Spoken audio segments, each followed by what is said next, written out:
C'est une nouvelle barre symbolique que le monde vient de franchir. 20 millions de cas confirmés de coronavirus, dont plus de la moitié sur le continent américain.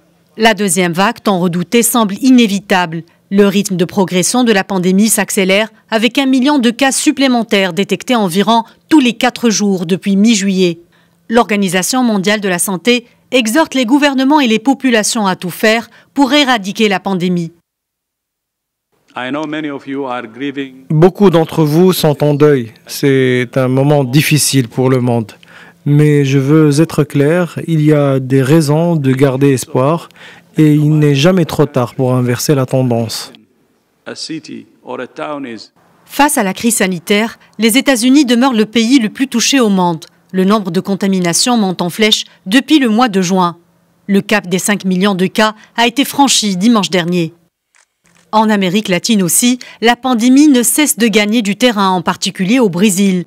À Rio de Janeiro, les habitants rendent hommage aux victimes à travers ce lâcher de ballons.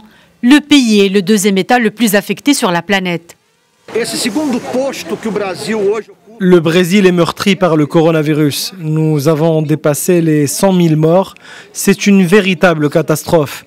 Ces chiffres nous forcent à nous corriger et à réfléchir. En Australie, un nombre record de morts liés au Covid-19 a été enregistré.